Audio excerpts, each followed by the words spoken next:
So we're getting back now to the reality of the day. And, we talked about music, we've talked about what's happening in the city and on the Hill.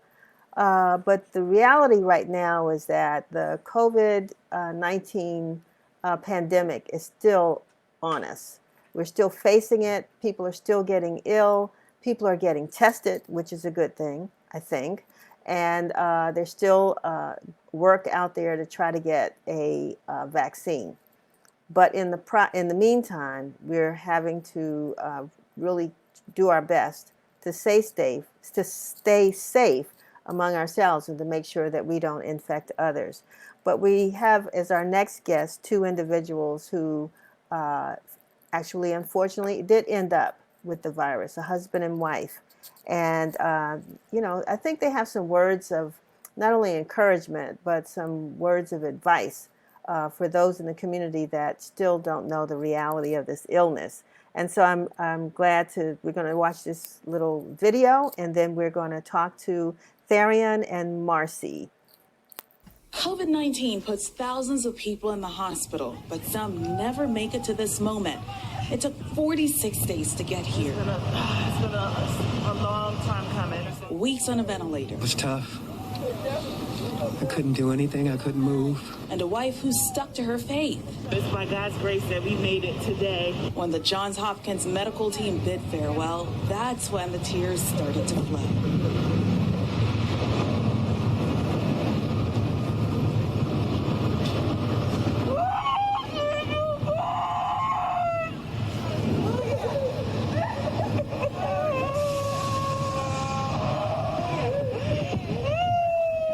When I came off the ventilator, I thought something, because I didn't know what was going on. So my instinct is just to get up, and I couldn't move. So it scared me. When he was on the ventilator and he was unconscious, they would let us call in and just talk to him through the phone. It devastates your body. Tears of joy and a celebration for a family who knows this could have been much different. It's a homecoming, but it could have been a homegoing. And so that's why we're extremely grateful. And maybe a day late. 5 years married yesterday. But this couple is now able to celebrate another year of marriage. She wouldn't let me give up. So I wasn't giving up. I was determined.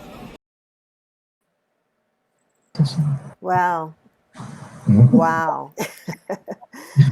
So glad to have the two of you all on the show with us today. And as was stated there, that could have been a homegoing as opposed to a homecoming.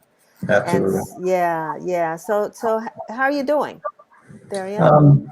I've come a long way, but I'm doing better. Still got a ways to go. Yeah, there's a lot about COVID-19 that the community still does not understand. And that's why I appreciate you all coming on and sharing your story with us.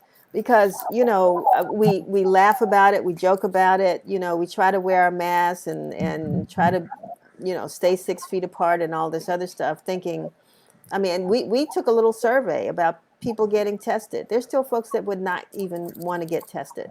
Mm. So what is your message? Our message is to use all the available resources out there. We really feel like the people right now have a much larger advantage than we did. We didn't have the opportunity to get tested proactively. We weren't told to wear masks and gloves. We had to figure out a lot of that stuff the hard way. By the time we started to wear our masks and gloves, we had already been infected. We didn't know it at the time. And so, this is no laughing matter. It's nothing to play with, and especially for our community, because we have so many pre-existing conditions and comorbidity and mortalities.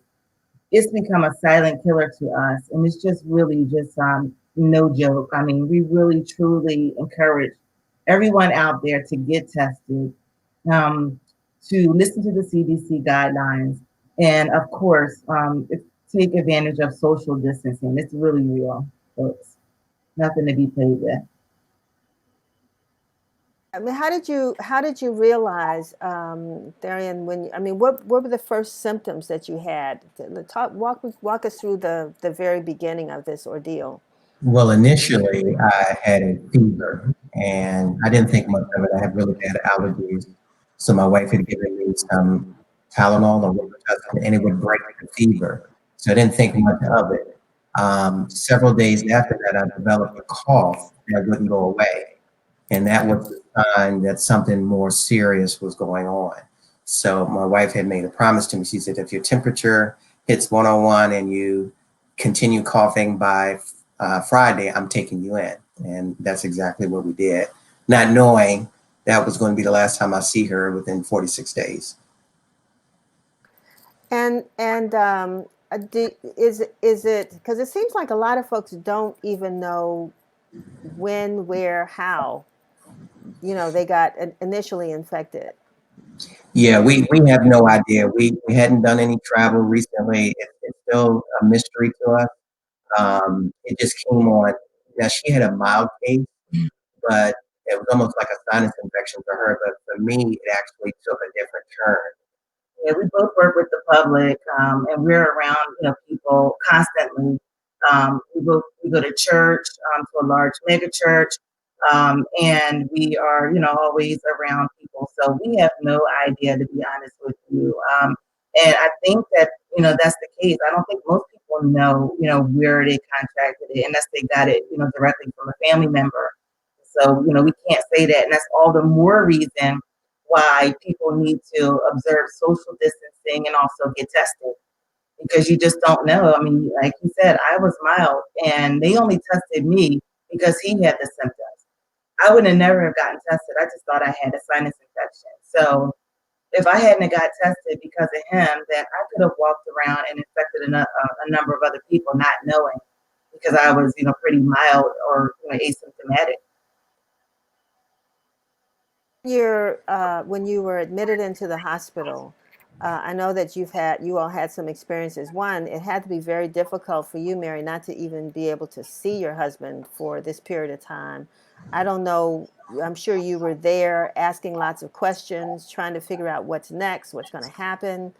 And how did you work through that experience? How well did the hospital communicate with you? And I think you were all at John Hopkins. Yes, he Yeah. was at Johns Hopkins. Right. So to Um, talk about that from a caretaker standpoint. Oh my God. Well, first and foremost, we cannot thank Johns Hopkins enough. They were phenomenal from the beginning to up until now. He's still under their care. And they call, several times a week and email and check on us. And we have virtual appointments and things to this day. But as we were going through the process, initially, of course, he was asleep. So I was the primary point of contact. And the nurses and the doctors were phenomenal. I spoke to someone at least 4 or 5 times a day, and they gave me periodic updates, which I actually charted, and I actually journaled, and I texted out to our prayer group as well. And so there's actually, a running record, if you will, of his progress, and that was just because of the communication with the Johns Hopkins staff. And so they were wonderful. They would let me conference call him. Obviously, when he was asleep, when he was on the ventilator, he was unconscious. But I would talk to the nurses and doctors several times a day, and he would put the phone up to his ear.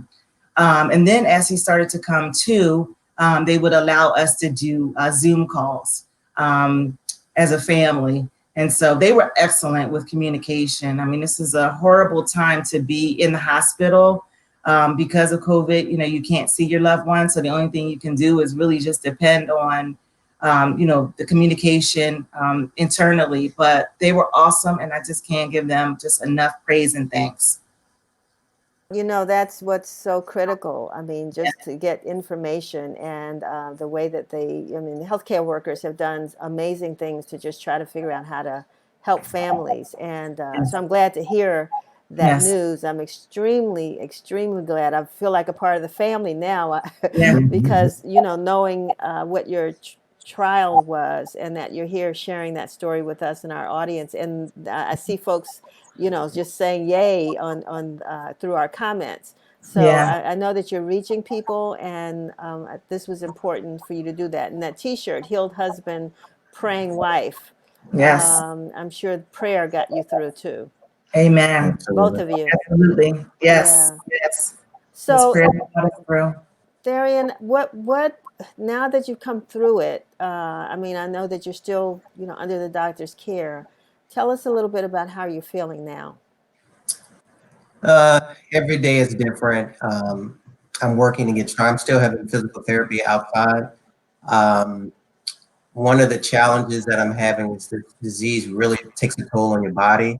I lost almost 50 pounds being in the hospital, so I'm really trying to regain my strength and my weight.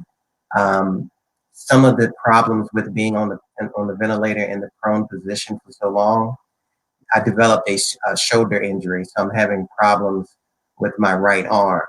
Um, and of course, you still have to build your stamina. So I've come a long ways, but I have a little ways to go. So yeah, and the main issue that I'm having currently is because I was in the ICU for so long, they were constantly waking me up every 2 to 3 hours. So now my body's conditioned to wake up every 2 to 3 hours. So I'm having a hard Wow. time sleeping Hmm. at night. So I'm constantly waking up. It's like clockwork, 12, 2, 4, 6. Wow. Well, I mean, we will all continue to pray for both of you, and pray for your healing. But that you continue to share your message, because our community, as we know, is impacted the most by this virus. You know. And like you said, there are a lot of homegoings that are taking place throughout our communities. But with your message, I think it will make a big difference. So.